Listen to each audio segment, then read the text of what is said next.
Kung bago ka pa lang sa aking YouTube channel, please subscribe at i-hit ang notification bell para updated ka sa aking bagong videos.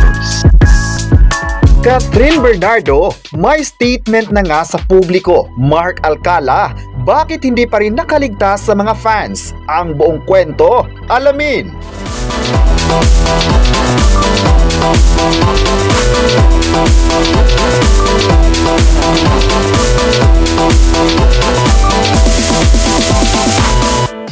Tila may pa-cryptic message si Catherine Bernardo tungkol sa pakikipagrelasyon niya kay Mayor Mark Alcala at kung paano ito tinanggap ng mga fans. Ito ang komento ng mga intrigang netizens nang mag-trending ang splice ng video na kuha sa dinaluhang event ng actress. Usap-usapan na ngayon sa online world ang binitawang mensahe ni Catherine Bernardo nang dumalo sa event ng isang endorsement.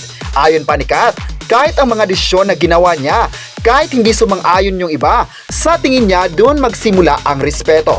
Na kung magtitiwala ang tao sa kanya, dapat ay hahayaan siyang mag-grow at tanggapin ang mga pagkakamali at kung paano siya natuto. Na-appreciate niya ang mga fans na binigay sa kanya ang tiwala na ito. Iisa naman ang komento ng mga tambay sa social media.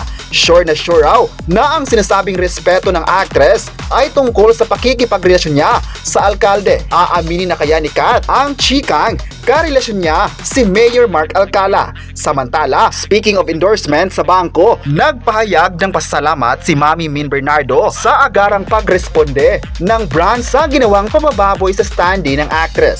Nakiusap din ng mga opisyal sa mga fan group ni Kat na itigil na ang pagpapakalat ng mga photo dahil na-action na naman ang kanilang hinaing.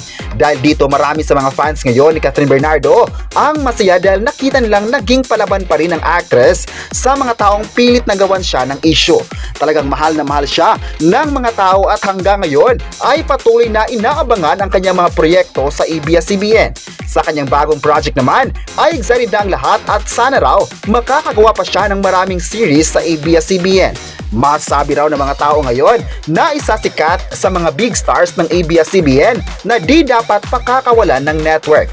Maganda naman talaga ang naging performances niya sa kapamilya at nakita naman ng lahat ang loyalty niya sa network. May nagsabi naman na kung anuman ang ganap ni Kat sa kanyang love life ay hayaan na lang ito at susuportahan. Single naman siya at need niya pumili ng mga choices sa buhay. Sana raw ay maging masaya na lang sa mga updates niya sa buhay dahil hindi talaga siya iiwan ng mga fans at viewers. May netizen naman na nagsabing sana marami pa siyang mga series at movies na gagawin sa ABS-CBN para marami pang mga fans ang makakapanood sa kanyang talento. Kayo, ano ang masabi nyo na may pahayag si Catherine Bernardo sa publiko? I-comment na kung mahal mo ba si Kat at huwag kalimutang i-subscribe ang ating YouTube channel.